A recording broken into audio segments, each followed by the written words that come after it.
dan saya nak bawa terus kepada Dr. Azman.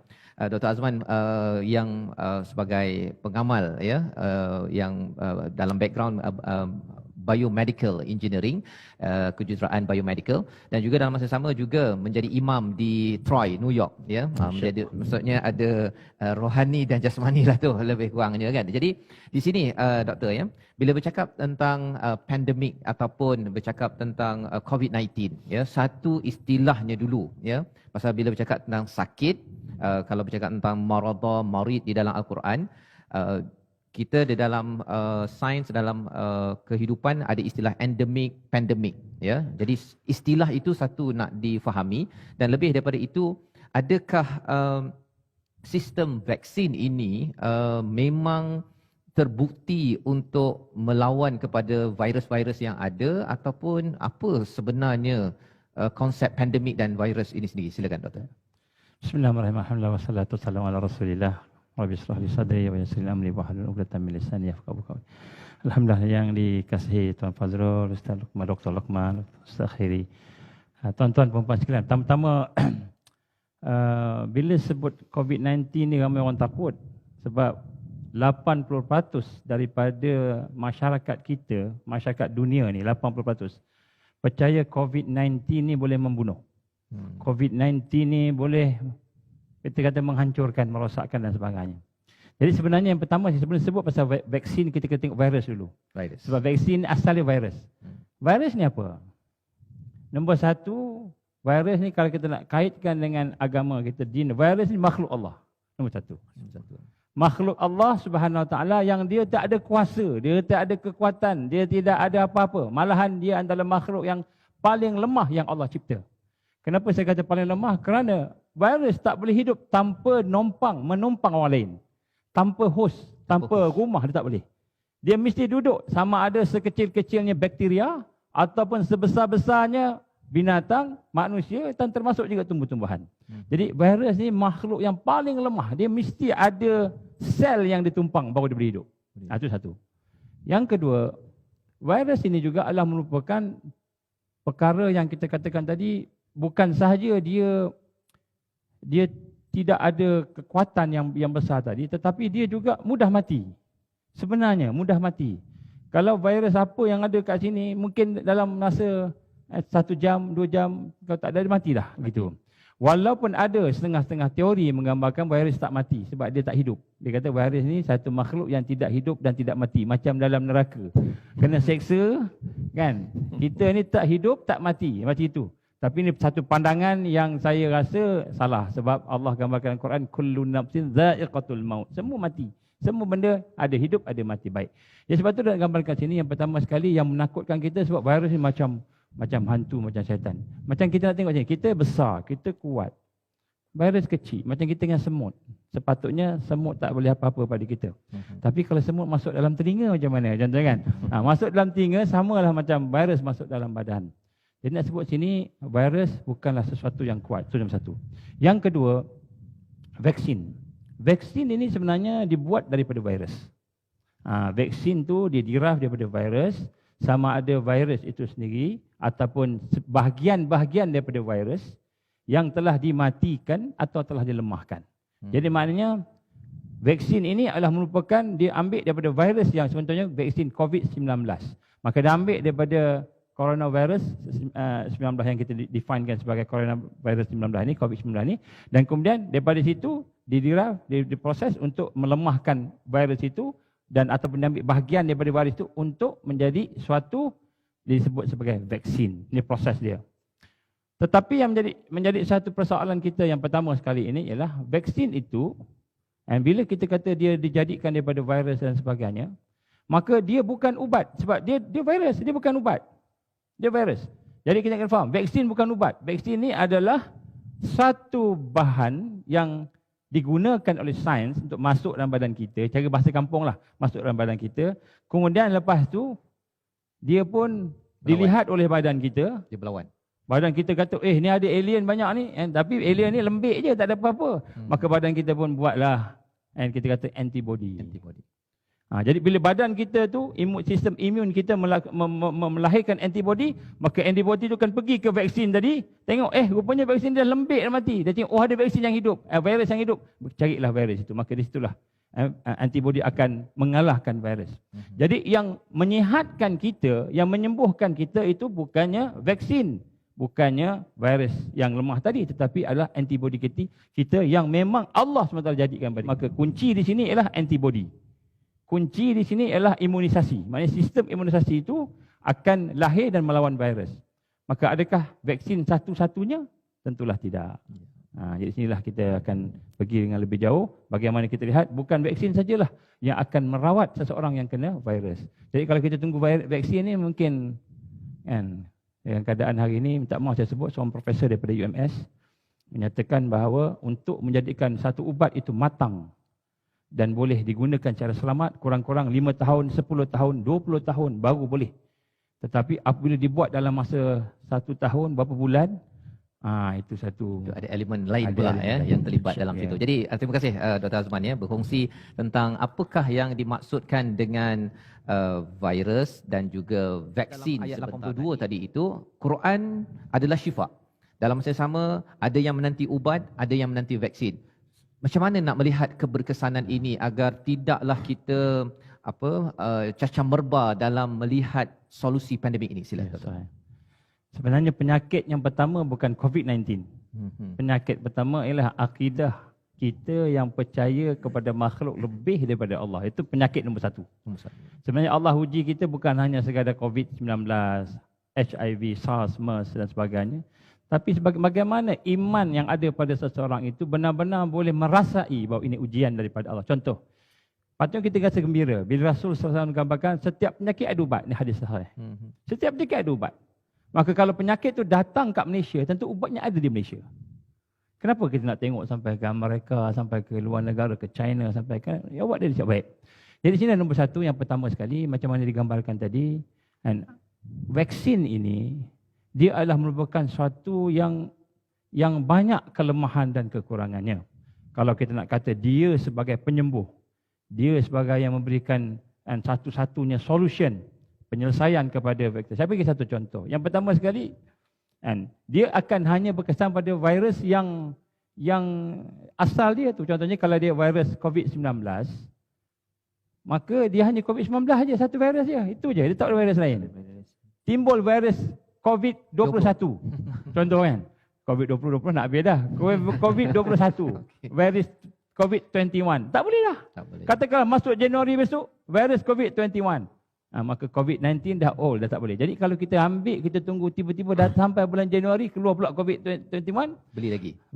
Dan sebab apa saya kata? Sebab virus ni dia boleh mutate, boleh mutasi. Dia boleh berubah-ubah struktur dia. Dia masuk ke sini, dia jadi orang lain. Dia masuk ke sana, dia jadi orang lain pula. Jadi macam itu lebih kurang. Dan sebab itulah saya sebut kat sini, vaksin ni bukan satu-satunya penyelesaian. Yang kita tunggu, yang kita nanti-nantikan kerana dia adalah merupakan salah satu yang Allah izin ilmunya pergi kepada manusia.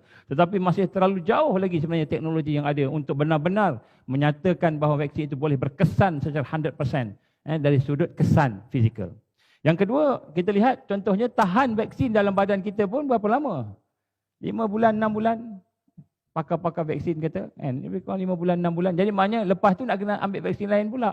Jadi ini satu benda yang kita nak nyatakan bagaimana sebenarnya ubat itu ataupun sabab untuk kita mendapatkan musabab itu bukanlah fokus kita. Fokus kita ialah musabib tadi. Macam mana Ustaz sebut tadi, Dr. Loman sebut tadi. Fokus kita ialah Allah. Allah yang menyembuhkan. Dan Allah boleh datangkan kesembuhan dari pelbagai aspek dan pelbagai cara. Macam kita sebut tadi, bagaimana vaksin ni peranan dia ialah untuk mengaktifkan sistem antibody. Supaya imunisasi sistem kita boleh melahirkan antibody. Boleh lawan virus. Jadi adakah ada cara lain? Banyak lagi cara lain. Nanti kita maka imunisasi apa sebenarnya yang perlu disiapkan sebelum vaksin sampai, sebelum ubat sampai, sebelum doktor yang kata saya ada penyembuh kepada COVID-19 ini, doktor? Sila. Baik. Alhamdulillah. Pertama sekali ada satu konflik pada hari malam, pada petang ni lah. Pertama kita kata Allah yang menyembuhkan. Kalau Allah sembuhkan, maknanya kalau kita usaha tak usaha sama je. Kalau Allah nak sembuhkan, sembuh. Kalau kita makan ubat pun, tapi Allah tak sembuh, kan tak sembuh. Kalau kita tak makan ubat, Allah nak sembuh, kan sembuh. Apa nak usaha? Baik. Di sini satu konsep yang kadang-kadang kita terlupa. Iaitu dalam hal ini, sebenarnya Allah perintahkan kita supaya berdoa, supaya berusaha. Ustaz supaya berikhtiar. Ikhtiar. Kenapa? Kerana sebenarnya usaha ikhtiar tadi adalah ibadah. Itu nombor satu. Allah perintah tu ibadah. Maknanya nak menunjukkan kita ni hamba Allah. Kita ni adalah hamba yang lemah. Kita usaha, kita minta. Padahal Allah dah tahu dah. Kan, kata doa, ya Allah aku kena COVID-19, aku kena virus, ya Allah. Allah tahu dah. Dan Allah dah tahu dah ubatnya. Tapi kenapa kita diperintahkan berdoa, ikhtiar? Kerana kita ini hamba Allah, kita nak menunjukkan kehambaan kita pada Allah. Allah perintah kita supaya menunjukkan kehambaan. Jadi berdoa ni, lagi banyak berdoa, sebenarnya lagi banyak ibadah kita lakukan pada Allah Subhanahu Wa Taala. Sebab tu bila kita kata berusaha, kita kan berusaha. Bukan kita tunggu dan bukan kita kata bergantung dengan apa yang kita tunggu dan yang kita tahu. Itu nombor satu. Ya, sebab tu hari ini kita lihat bagaimana keadaan ini cukup keliru dalam akidah umat Islam. Mereka telah bergantung kepada makhluk lebih sehingga bergantung, macam sebut tadi, klinik ni serasi, klinik tu tak serasi. Yang serasi itu sebenarnya yang Allah izin.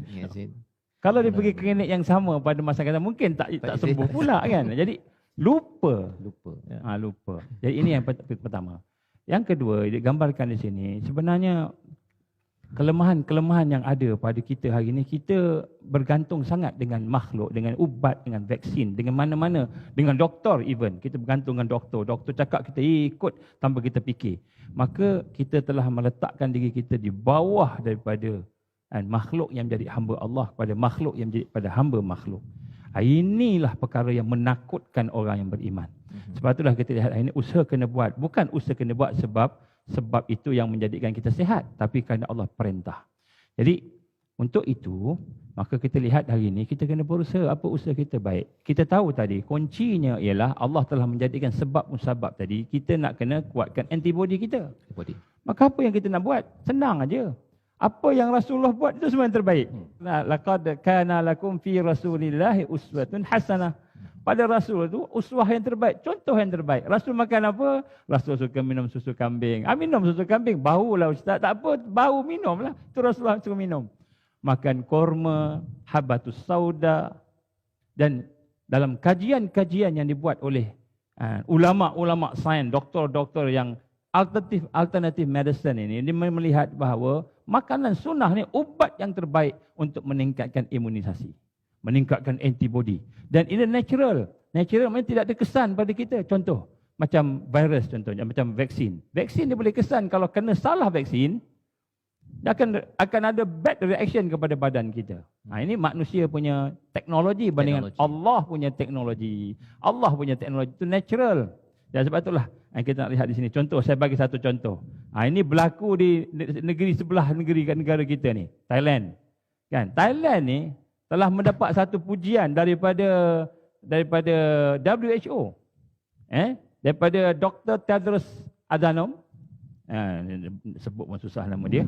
Dia kata, Thailand ni as an excellent example in fighting the coronavirus which has been ravaging the world since early this year. First is that the WHO has indicated for Thailand as a model for handling COVID, as one of the successful models to be featured in their studies, their documentaries about handling and stopping the spread of COVID.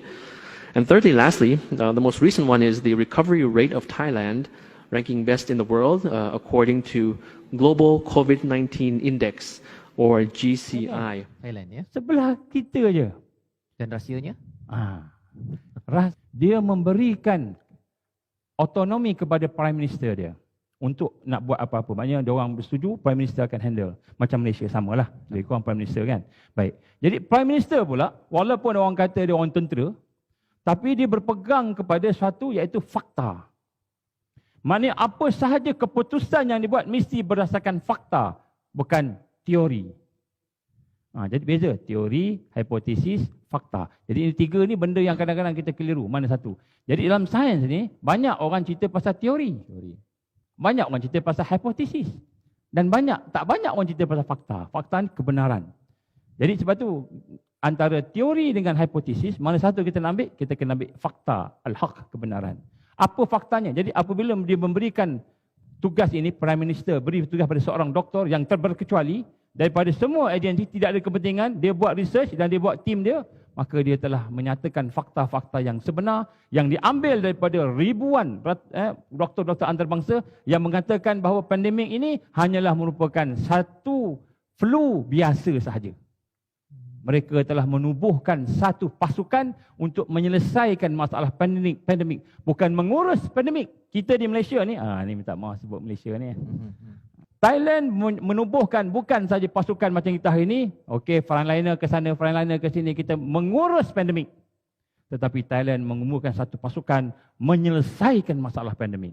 Dan penyelesaian tu tak perlu tunggu daripada orang barat, orang mata biru. Tak perlu tunggu daripada orang timur, daripada China. Tak perlu tunggu, kita sendiri. Dan saya yakin kita ramai doktor-doktor, ramai profesor, ramai pakar-pakar yang boleh menyelesaikan masalah virus COVID-19. Tapi kita tak guna dan manfaat. Saya ingat lagi masa zaman-zaman kita belajar dulu, kan, ramai kawan-kawan kita excellent dalam medical, excellent dalam research biomedical dan sebagainya. Di mana mereka? Kenapa kita tak gunakan tenaga-tenaga ni? Kita ada kumpulan pakar banyak. Baik. Jadi Thailand memanfaatkan pakar-pakar mereka, maka mereka mengkaji dan mengkaji sehingga keluar dalam Menteri Kesihatan dia mengeluarkan statement. Menteri Kesihatan ni kata apa? Menteri Kesihatan ni kata, kita telah mendapati bahawa pohon-pohon sekian, ubat-ubat sekian yang ada di bumi kita, tumbuh-tumbuhan yang ada di bumi kita, herba ni boleh digunakan untuk merawat pandemik COVID-19. Maka mereka menggunakan. Dan kemudian daripada fakta yang mereka dapat daripada kita kata pakar-pakar, contohnya Profesor Sukarit Bhakti. Siapa Profesor Sukarit ni? Dia asal orang Thailand, tapi di Jerman. Dia ni merupakan pakar bahagian mikrobiologi, bahagian virus dan bahagian imunologi, bahagian imunisasi. Dia pakar lebih daripada 20 tahun, 30 tahun. Dan banyak tulisan-tulisan tentang kita kata virus, biologi dan sebagainya ditulis, dirujuk pada dia. Dia telah menyatakan secara jelas, begini dia kata, flu ini tidak begini. Fakta. Maka diambil oleh orang Thailand. Kemudian begitu juga Dr. Profesor Dolores Cahill daripada Ireland. Dia mempakar imunisasi, pakar bahagian virus, juga pakar. Maka dia kata begini. Contoh dia kata berita baik. Saya ingat lagi dia sebut dalam sidang akhbar. Dia kata mula-mula dia kata tuan-tuan, puan-puan, dalam bahasa dia lah, bahasa Inggeris. Tuan-tuan, puan-puan, saya nak sebut yang ini berita gembira kepada tuan-tuan. Apa dia? Saya dah buat kajian. Dia bukan cakap kosong, dia buat kajian. Saya buat kajian, saya dapati virus ini adalah flu sama macam flu biasa. Ini pakar virologi cakap. Jadi bila sama macam flu biasa, maka kita kena treat macam mana flu biasa. Dan ini dibuktikan juga oleh statistik yang ada. Jadi sebab itulah kita lihat, apabila Thailand melaksanakan tindakan-tindakan yang di luar daripada kebiasaan negara-negara di dunia ini, iaitu hanya follow satu pandangan saja, maka di situlah kita melihat mereka lebih terbuka. Iaitu mereka merasakan bahawa penyakit ini bukanlah yang berkuasa. Macam kita hari ini, kita nampak penyakit ini, ini benda ni, yang vaksin ni, inilah sebab dia. Inilah yang akan disembuhkan. Sebenarnya yang menyembuhkan tu adalah Allah Subhanahu Wa Taala. Tapi Thailand walaupun dia tak mengakulah Allah secara langsung, tetapi tindakan itu mematangkan dia kerana keterbukaan dia kepada al-haq, fakta. Jadi kita pun nak kena kembali kepada al-haq. Jadi Dr. Azman, bagaimana Doktor pada kita melihat apa yang kita bincangkan pada hari ini, apa yang perlu dibuat, cadangan, gagasan agar pihak-pihak berkenaan ya yang mengikuti ataupun mungkin ada jaringan boleh, kalau tadi kita ambil manfaat daripada Thailand, tapi kita nak juga ambil manfaat sudah tentu lebih besar daripada pencipta bumi Thailand dan bumi Malaysia yang menurunkan Al-Quran ini. Sila. Baik. Alhamdulillah. Yang pertama sekali, dalam apa hal sekalipun kita jangan bergantung dengan makhluk, kita kena bergantung dengan Allah. Allah mencipta dua-dua, zahir wal batin. Yang zahir yang nampak fizikal, yang batin yang dalam spiritual tak nampak. Jadi dua-dua ni semua bergantung pada Allah, ni nombor satu. Yang nombor dua, kita kena lihat bahawa bila kita nak terikat dengan kebenaran ni, dengan Allah, maka mana al-haq. Kita mesti melihat fakta-fakta yang sebenar. Jangan takut dengan fakta dan kebenaran. Inilah masalah yang ada pada 80% manusia seluruh dunia, termasuk Malaysia. Dia bergantung kepada media, dia bergantung kepada orang kata, dia bergantung kepada orang, tapi dia tak melihat kepada pakar-pakar yang mana cakap. Dia hanya bergantung pada satu. Jadi kita kena melihat pada fakta, dan fakta ini mestilah fakta yang jelas. Sebab tu saya nak mencadangkan kepada tuan-tuan puan-puan rahmat Allah, bagi pihak kita di peringkat akar umbi rakyat, dekatlah dengan makanan-makanan yang nutritious, apa yang tu yang berzat, Berkhasiat. makanan yang berkhasiat. Maknanya kita jangan makan junk food dah. Allah bagi kekuatan kita duduk di rumah, pilih makanan yang sihat-sihat, makanan yang berzat, seimbang, nombor satu. Yang kedua, jangan lupa exercise. Ini physical exercise kena. Saya tengok kadang-kadang ustaz tu bercakap pasal mujahadah, perutnya ke depan. Ustaz kata apa? Dia kata macam mana nak perut ke belakang, sebab lepas ceramah kambing, Jadi jangan jadi alasan. Exercise. Dan ketiga, kita hendaklah menjaga hubungan kita sama-sama dengan sahabat-sahabat kita supaya hubungan sahabat itu hubungan yang sihat. Itu. Baik, kemudian yang keempat, saya nak minta kepada kepimpinan Malaysia terutamanya. Panjang banyak saya nak sebut, tapi hari ini seminit dua nak sebut. Tubuhkanlah satu pasukan untuk menyiasat dan mencari bagaimana cara kita mengatasi pandemik COVID-19 ini dengan cara tempatan, cara kita. Dengan ubat-ubat yang ada daripada kita. Banyak teori-teori, dia ada dua teori. Satu teori germs, satu lagi teori terrain. Ini dua teori perubatan ni. Kaji semula. Yang ada sekarang ni hanya teori-teori alopati. Iaitu teori-teori yang kita nampak paling hebat, sedangkan dia ada teori-teori natural, herbal, yang sebenarnya menjadi dasar kepada medical sebelum ini. Maka kita minta supaya pihak kerajaan jangan hanya membuat pasukan frontliner penat siang malam pergi berdepan dengan masalah COVID, tapi tidak menyediakan penyelesaian. Dan penyelesaian tu bukan daripada luar, penyelesaian daripada kita. Kita yang nak cuba cari apa dia yang patut dibuat, dan kita banyak ada. Makanan sunnah, makanan-makanan natural, makanan-makanan herba yang terbukti berzaman-zaman boleh menyembuhkan banyak penyakit, terutamanya penyakit virus. Sebab itulah saya minta buka. Dan kalau perlukan, kita ada doktor. Alhamdulillah, Ustaz, kita ada barisan doktor sekarang, sebahagian daripadanya pakar-pakar, tapi mereka bimbang. Kalau ke depan cakap-cakap, nanti kan kena gantung lesen. Ini kebimbangan. Saya nak minta pihak kerajaan buat sungguh-sungguh.